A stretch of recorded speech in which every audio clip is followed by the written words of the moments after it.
Polling రోజు ఆ, మనకు 9 పోలింగ్ స్టేషన్స్లో టోటల్గా మొత్తం రాష్ట్రంలో ఈవీఎం డ్యామేజ్ చేయడం జరిగింది. ఈవీఎం డ్యామేజ్ అంటే కొంతమంది బయట నుంచి వచ్చి ఆ, ఆ, కొంతమంది బయట నుంచి వచ్చి ఆ, అక్కడ లోపల వెళ్ళి ది మిస్హ్యాండిల్ ద ఈవీఎంస్, కింద పడేశారు, ఆ, కొట్టేశారు, డ్యామేజ్ చేశారు. దాంట్లో మెయిన్లీ మాచర్లలో 7 ఇన్సిడెంట్స్ జరిగినాయి. మాకు 12:30 ఆ రోజు 12:30 నుంచి 1:30 వరకు ఎన్ని ఇన్సిడెంట్స్ జరిగినాయి. దాంట్లో ఒక ఇన్సిడెంట్లో పోలింగ్ స్టేషన్ నెంబర్ 202లో, తర్వాత మిగతా అన్ని పోలింగ్ స్టేషన్ సంబంధించి మనము సీసీ కెమెరాస్ అక్కడ పెట్టడం జరిగింది, అంటే వెబ్ కాస్టింగ్ చేయడం జరిగింది. ఈ వెబ్ కాస్టింగ్ యాక్చువల్లీ దీనికి మెయిన్ ఉద్దేశం అంటే అక్కడ జరుగుతున్న ఇఫ్ ఎనీథింగ్ ఈజ్ హ్యాపెనింగ్, అంటే బయట వాళ్ళు లేకపోతే లోపల పోలింగ్ స్టేషన్లో పనిచేసిన వాళ్ళు, పోలింగ్ ఆఫీసర్స్ ఎలా పనిచేస్తున్నారు, కరెక్ట్గా చేస్తున్నారా లేదా, పోలింగ్ సరిగ్గా జరుగుతుందా లేదా, తర్వాత బయట నుంచి వచ్చి ఎవరైనా గొడవ చేస్తున్నారా లేదా, ఇవన్నీ దాంట్లో రికార్డ్ అవుతాయి. సో స్పెషలీ మాచర్లలో మేము 100% వెబ్ కాస్టింగ్ పెట్టడం జరిగింది. బికాజ్ అక్కడ ముందు నుంచి కొన్ని అల్లరి ఏదో జరుగుతాయి, we are having some apprehension. So ఈ అన్ని పోలింగ్ స్టేషన్స్ ఎక్కడెక్కడ ఈ ఇన్సిడెంట్ జరిగినాయి ఆ వెబ్ కాస్టింగ్లో రికార్డ్ చేయడం జరిగింది. ఆ రికార్డ్ చేసిన తర్వాత రెండు విషయాలు ఎలక్షన్ కమిషన్ చూస్తుంది. ఒకటి, అక్కడ మనము పోలింగ్ని కంటిన్యూ చేయొచ్చా లేదా. సెకండ్ థింగ్ ఈజ్ దట్ అక్కడ ఎవరు ఈ గొడవలు చేశారు వాళ్ళ మీద ఏం యాక్షన్ తీసుకోవాలి, ఎట్లా తీసుకోవాలి.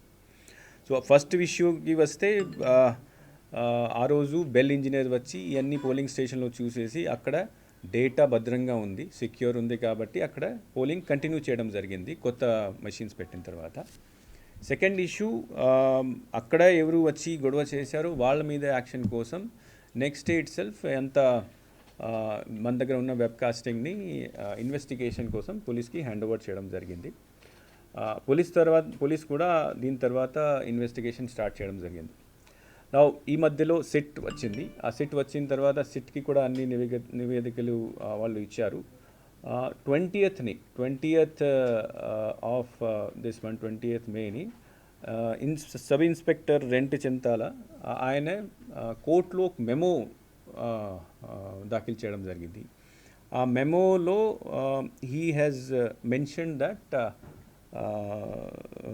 The mister P Ramakrishna Reddy he has been mentioned as accused number 1. తర్వాత 10 సెక్షన్స్ కింద, అంటే దాంట్లో సెక్షన్స్ కూడా మార్చేసి ఇనిషియల్గా ఫస్ట్ రోజు ఫైల్ చేసినప్పుడు అన్నోన్ పర్సన్స్ మీద ఫైల్ చేయడం జరిగింది. దీని తర్వాత ఇన్వెస్టిగేషన్ చేసి ఈ వీడియో అన్ని చూసిన తర్వాత 20th కోర్టులో ప్రొడ్యూస్ చేసిన మెమోలో 10 సెక్షన్స్ కింద 10 సెక్షన్స్ ఇంక్లూడ్ చేసేసి మెమో ఫైల్ చేయడం జరిగింది. తర్వాత మిస్టర్ రామకృష్ణారెడ్డిని కూడా అక్యూజ్ నెంబర్ 1గా దాంట్లో ఇంక్లూడ్ చేయడం జరిగింది. So this issue yesterday afternoon it was some video was released. So that video is correct, and then apart from filing this memo, 2 days back a file memo చేసిన తర్వాత ఆయన arrest చేయడం కోసం ప్రయత్నాలు స్టార్ట్ అయినాయి. నిన్న రాత్రి ఈసీ మళ్ళీ ఇప్పుడు దాకా ఎందుకు చేయలేదు, చాలా సీరియస్గా దీన్ని తీసుకొని you should arrest him immediately orders కూడా ఇవ్వడం జరిగింది. Morning in writing also election commission has asked that whether he was involved or not, and if has involved whether FIR has been filed against or not, and if FIR file arrest చేశారు లేదా. So FIR already అంటే memo ద్వారా ఆయన పేరు already include చేయడం జరిగింది. Arrest కోసం నిన్నటి నుంచి ప్రయత్నాలు జరుగుతున్నాయి. పోలీస్ ద్వారా ఇచ్చిన ఇన్ఫర్మేషన్ ప్రకారం మార్నింగ్ వాళ్ళ హౌస్కి కూడా రేడ్ చేయడం జరిగింది. He was not found. So several teams are now moving around to arrest the person.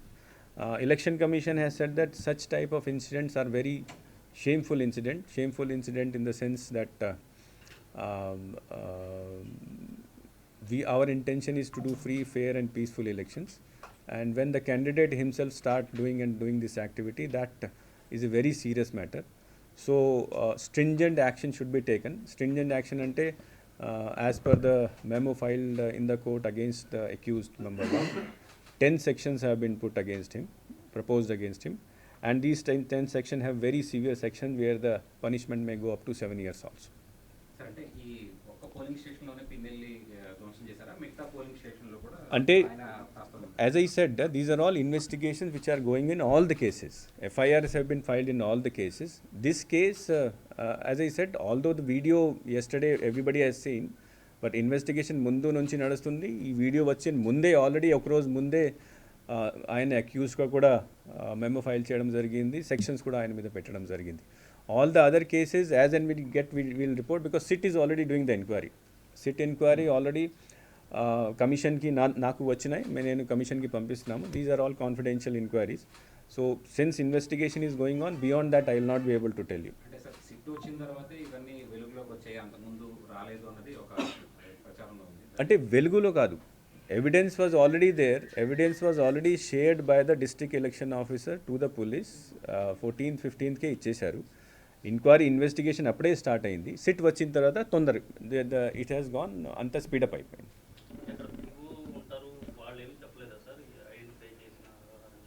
అంటే that anyway we have asked the inquiry report from the collector.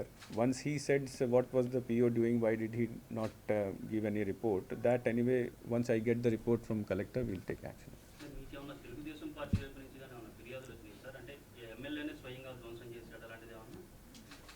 No, one thing everybody should appreciate, that election commission proactive ga CCTV camera పెట్టిన వలన ఈరోజు we are able to get direct evidence of such things. Had there been no CCTV camera, had it not been given to the police, had it investigation not been done, then these things would have never come into light. So I would say that now we have clear evidence of all those things and we will not leave, election commission will not leave anybody this time. Sir పోలీసులు incident జరిగింది 13th, వెంటనే పిన్నెల మీద FIR కట్టారా, ఏమైనా దానికి time పట్టింది sir? అంటే there were so many cases at that time and all these cases were under investigation. At that time you remember there were lot of transfers done in same district. SP was changed, then DSP was changed and then SI inspector. So there was 1 or 2 days of gap in the actual people who are going to do investigation. So కొత్త SP join తర్వాత SIT వచ్చిన తర్వాత ఇమీడియట్గా దీన్ని take up చేసుకొని they have book the case against. Sir state వైడ్గా 46,000 CC cameras ఏర్పాటు చేశారు.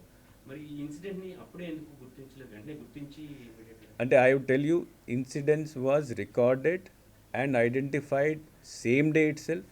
Next day itself it was shared with the investigation agency. Election commission does not hide anything. ఎక్కడైనా ఏమైనా జరిగితే మొత్తం ఎవిడెన్స్ ఏముంది నెక్స్ట్ డే ఇవ్వడం జరిగింది. అండ్ నెక్స్ట్ డే ఇచ్చిన తర్వాత ఇన్వెస్టిగేషన్ పూర్తి అయిన తర్వాత వాళ్ళ మీద కేసు కూడా పెట్టడం జరిగింది. పిన్నెల్లి రామకృష్ణారెడ్డి గారి మీద బెయిలబుల్ సెక్షన్స్ అంటే నాన్ బెయిలబుల్ సెక్షన్స్ ఏమున్నాయి, ఎన్ని సంవత్సరాలు పడేవా? అంటే these things anyway police will give all those things, but I would only say that there are 10 sections which have been filed against him under RP Act, under IPC and under PDPP Act. In that there are 4 sections where it is beyond 2 years కూడా ఉన్నది. SIT దర్యాప్తులో విదేశాలకు వెళ్ళే అవకాశాలు ఉంటాయి. మళ్ళీ చెప్పండి. MLA గారు విదేశాలకు వెళ్ళే అవకాశం ఉందని Police is already on its job of trying to arrest the accused. And then where they are seriously trying, already Hyderabad lo teams unnai. We will definitely arrest accused. Sir ఓవరాల్గా ఇప్పుడు ఇన్ని కేసులైన కింద sit ప్రాథమికంగా నివేదించింది. ఇంకా ఎంతకాలం sir, అంటే ఎప్పటి వరకు పూర్తి స్థాయిలో నివేదిక ఇవ్వమని అడిగారు సార్? ఇనీషియల్గా election commission had asked it to give initial report within 2 days. Report నిన్న ఇచ్చారు. So we're sending it to commission. ఈరోజు పంపిస్తున్నాము. ఇంకా బికాస్ 2 daysలో కొద్దిగా కష్టం ఉంటుంది కాబట్టి so it will take some more time to finalise the whole thing. So election commission ఈరోజు ఏం ఆర్డర్ ఇస్తుంది సెట్ మీద, we'll wait and then we'll give further direction. అంటే 3 రోజుల నుంచి వరుసగా వస్తానే ఉన్నారు, హైదరాబాద్లోనే పారిపోయారని అప్పుడైనా సరే చర్యలు తీసుకుంటారు. యాజ్ ఐ సెడ్, నేను మళ్ళీ రిపీట్ చేస్తాను, ఈ ఇన్సిడెంట్ అయిన తర్వాత next day itself all these video recordings were shared with the police. And then investigation also started. Investigation start అయిన తర్వాత కొత్త ఎస్పీ వచ్చిన తర్వాత అండ్ సిట్ వచ్చిన తర్వాత స్పీడప్ అయింది. 20th మెమో కూడా ఫైల్ అయింది. He was named as accused number 1 and then after that to arrest him the process is already started. Teams are already there in different places and we will the police is doing all efforts to arrest the person. సరే, ఆ polling బూత్లో పిల్లలతో పాటు ఇంకెంతమంది మీద case నమోదు? That details, FIR details, that is separately I'll give. Sir Macherla issue ఈ ఘటన తర్వాత రిమైనింగ్ వాటిల్లో కూడా ఈవీఎంలు ఎక్కడైతే ధ్వంసమైనాయో వాటికి సంబంధించిన ఫుటేజ్ ఏమన్నా పరిశీలిస్తున్నారా? వాటిని నేను మళ్ళీ I don't want to say it again ప్రతి ఇన్సిడెంట్ సంబంధించి ఫుటేజ్ ఆల్రెడీ పోలీస్కి ఇవ్వడం జరిగింది డిస్ట్రిక్ట్ కలెక్టర్ ద్వారా. So on the basis of investigation ఏం వస్తుంది, 1 by 1 everything is getting investigated and arrest are being dead. Sir accused అనర్హతకు గురయ్యేటువంటి సెక్షన్ ఒకవేళ గెలిచిన అతనికి గెలిచినట్లుగా డిక్లరేషన్ ఇస్తారా అంటే కోర్టు జడ్జిమెంట్ ప్రకారం వెళ్ళాల్సిందే? No, now since the contest is already over, votes have already been polled. There are two things. One is that after, if any candidate who is involved in any such activity, if he wins it, anybody can file an election petition in the High Court, and then it depends on the evidence produced by them and decision of the court, what decision they would take. Second thing is that if anybody in any such cases filed, criminal cases file అయిన తర్వాత 2 years and above ఆయనకి శిక్ష పడితే అది కూడా ఆటోమేటిక్గా అనర్హతకి వేయడం. Sir అంటే మీరు ఇన్ని ఇన్సిడెంట్ 9 ఇన్సిడెంట్స్ జరిగినాయి ఈవీఎం ధ్వంసం సంబంధించి. ఒక ఫుటేజ్ దొరికింది, ఆయన ఎమ్మెల్యే గారు దాంట్లో నేరుగా దొరికారు.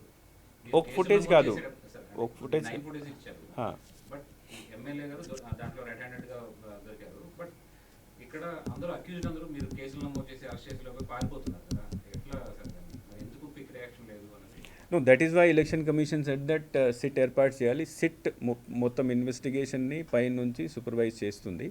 So they have given initial report, ఫర్దర్గా కూడా వాళ్ళు పని కంటిన్యూ చేస్తారు.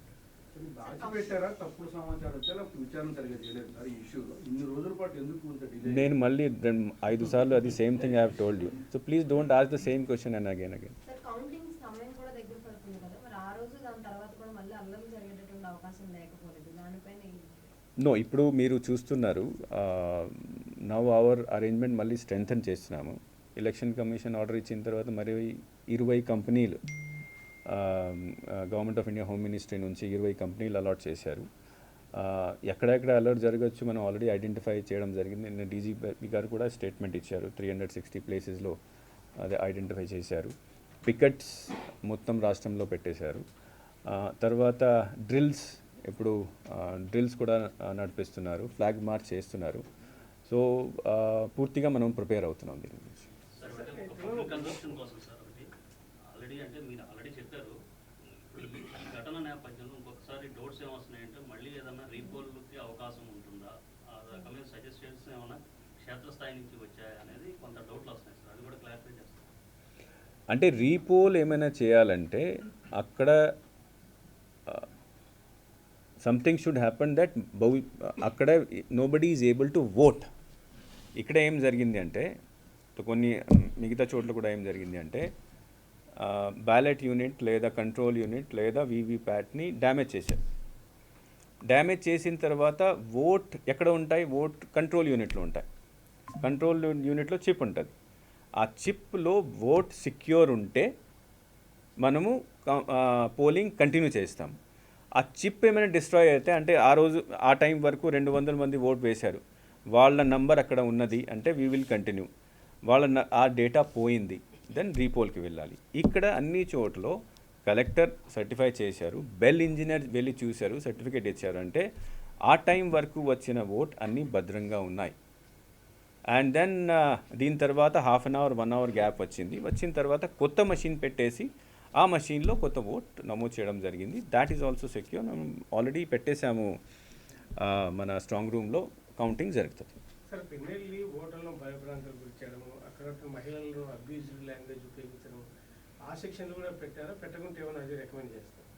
నో, దాట్ ఎనీవే పోలీస్ ఇన్వెస్టిగేషన్లో ఇవి అన్నీ ఎక్కడ యాడ్ చేయాలో ఎక్కడ చేయాలో they will do it. But anyway I have told you already the process has began. Already 2 రోజుల ముందే ప్రాసెస్ కూడా స్టార్ట్ అయిపోయింది.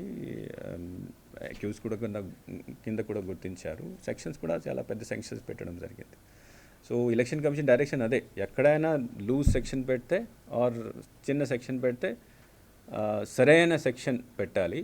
తర్వాత ఎగ్జాంపుల్గా భవిష్యత్తులో ఒక ఎగ్జాంపుల్గా తీసుకోవాలి. అంటే ఇట్లాంటి పని చేస్తే ఎవరి మీద ఎంత స్ట్రిక్ట్ యాక్షన్ అవుతుందో that police has been instructed to be told and in that direction only there were. Sir ఈ 8 కేసెస్ ఫుటేజ్ ఏమైనా రిలీజ్ చేసే అవకాశం ఉందా? అంటే No, footage we, for transparency. I think these are the elements of investigation. Investigation చేసినప్పుడు those evidences which are there, which are not released unless until charge sheet is filed. Charge sheet file చేసినప్పుడు everything becomes open. So kabatti be rest assured, just I want to convey through you to everybody that all the evidences we have against the people we have already given to police. Investigation is going on. Police is also under sit.